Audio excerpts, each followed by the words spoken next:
88% of our bosses have already spoken, and klaro yung kanilang sentimiento tungkol sa pagpapalit ng ating konstitusyon.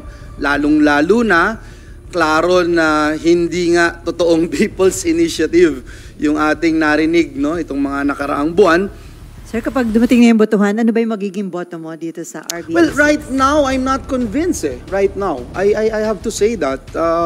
And I think I'm very vocal about it. And with all these figures and data that we have, it's a concern. It's a concern. But I'm open. If you wanted to convince me, then tell me. Give me some convincing studies that says it is the only way to attract foreign investments. Or Sir, dun sa Chacha, eager pa ba yung Senate na ipasa yung RBH 6 or medyo nawala na kayo ng gana considering yung result ng survey na nagsasabing 88% ng mga respondents are against doon sa proposed economic change? And at the same time, naka-ready na ba yung rules to approve, sa pag-approve ho ng ano? Sige, unahin ko yung rules.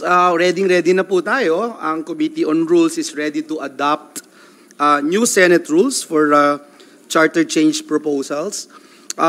Number 2, dun sa survey, it's a major concern. 88% of our bosses have already spoken, and klaro yung kanilang sentimiento tungkol sa pagpapalit ng ating konstitusyon. Lalong-lalo na, klaro na hindi nga totoong people's initiative yung ating narinig, no, itong mga nakaraang buwan. But I think it's important to note that hindi nasasayang yung mga committee hearings, yung mga pagdinig na nangyayari dito sa bulwagang ito. I think it should continue dahil marami tayong matututunan dyan.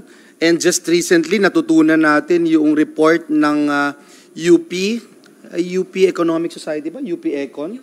UP Econ, yung kanilang nilabas na pag-aaral na 10% improvement in our equity restriction of foreigners would only translate to 4.1 to 4.3% increase in the foreign direct investments. So sa kada 10% na increase, improvement, 4.1 to 4.3% lang. Ito yung restriction ng mga foreigners, no? Pero similarly, 10% din na improvement in our ease of doing business will translate to 15.1 to 15.8% increase in the foreign direct investment. So again, this means that if we want to attract foreign investors, yung improving of ease of doing business is more viable, clearly more important if we want to generate more investments compared to fixing our foreign ownership limitation. So yun, nakita natin, klaro, no? And this would continue to... do we have it?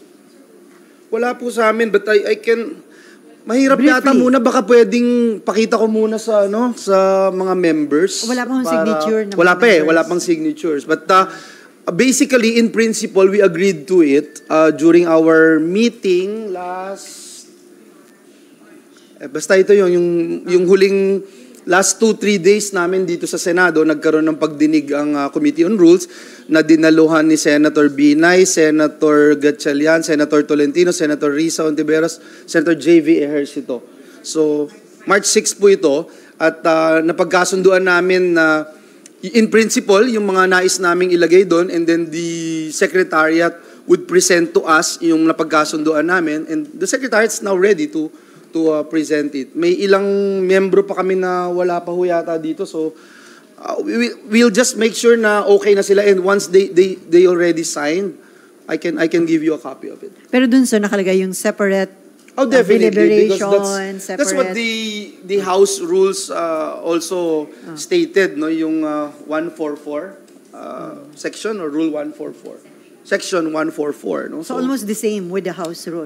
The same thing when you pass a bill, it goes to 3 readings and both houses voting separately. And that's nothing new. It's nothing new. Na hindi namin inimbento yun. No? That's what the House rules. It's the same provision that the House is actually following. Okay, Marlon. Sir, saan po tatanong ko lang, saan naka-base yung rules na kinraft po ng committee sa pagtalakay ng Chacha dito sa Senate? Was it based doon sa existing ng House or based sa ginagamit sa ibang bansa or panibago altogether kayo lang yung...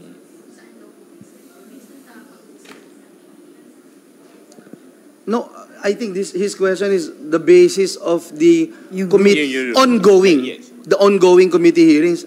Based on ano yan, on the remember this is definitely based on the rules of the Senate. Committee on Constitutional Amendments, ginawang subcommittee, nag-create ng subcommittee headed by Senator Sani Angara, and nagko-conduct sila ng hearings, and once they present it to the plenary, our Senate rules, kailangan mauna muna yung Senate rules na meron in proposing constitutional amendments. So yun yung basis, that's why we had a hearing in the Committee on Rules to make sure that we have the rules. Because when it all started, wala pang rules ang Senado, hindi pa kasi nangyari itong ganitong sitwasyon na kung saan babaguhin ang ating konstitusyon through Constituent Assembly. But yung content, sir, was it something similar to Definitely the similar. existing? Yeah, Okay. definitely similar. Sir, nasama ba doon kasi may previous suggestion din yung isa sa mga kasamahan niyo na may magsusuot kayo ng parang Yeah, sino? nasama din po doon.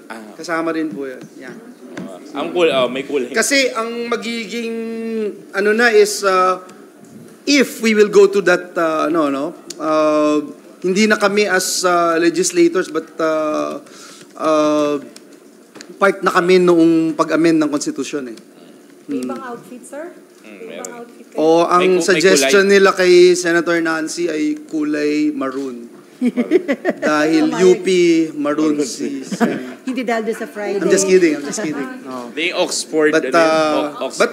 meron talaga. Toga, like toga, sir? Parang kayong Part of the agreement para ma-remind din ng bawat isa na ito ay tungkol sa ang aming ginagampan ng tungkulin ay hindi mga legislators kundi member ng Constituent Assembly. Sir, buti pumayag Senate Minority Leader Coco Pimentel. Sabi niya, no need na magsuot pa ng... He wasn't there. Parang toga, sir? Parang, O, toga. sir, parang toga? Or parang nung sa impeachment nung parang ganun. Basta it will definitely distinguish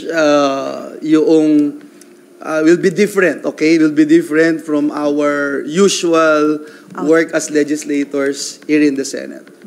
May follow-up si Niva. Yes, sir. Sir, 1:30 na ba? Sir, isa lang. Sir, anong gagawin ng Senate dun sa resolution? Okay, sorry.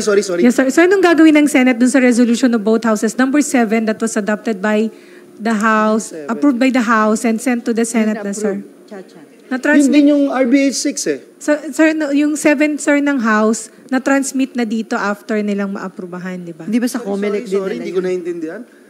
Sir, Sorry, yung Infa. di ba? Sir, yung RBH 7 is 7 RBH 6 in the Senate. Yes, sir. Yeah. Yung Sa 7 ng House, sir, na-transmit na dito kasi na-approve na nila, pinadala nila dito. So, anong gagawin doon ng Senate? Again, it's Na-transmit na ba, sir, dito? it's the same as we're treating a bill. When a bill passes in the House of Reps, pumunta po dito, di ba? We look into it, but we have our own version eh. So that is the case, and right now it's pending in the subcommittee of Senator Sani Angara. Ay, kung hindi ma-approve dito sa Senate, wala mangyayari. That's what Congressman Boyet Gonzales made mention in the floor of the House of Representatives. Wala kayong rules. Wala pala kayong No, it's not just we don't have the rules. Congressman Boyet stated that if the Senate does not act on the bill passed by the House, Matutulog lang then yun. nothing, it's DOA. Kumbaga, di ba? But again, I'm not saying, baka ma-misinterpret na naman ako. Lagi ako nami-misinterpret nung kabilang bahay. But, we are still hearing it. We're still learning from it. In fact, itong mga figures that I made mention, kailan ko lang ito nalaman.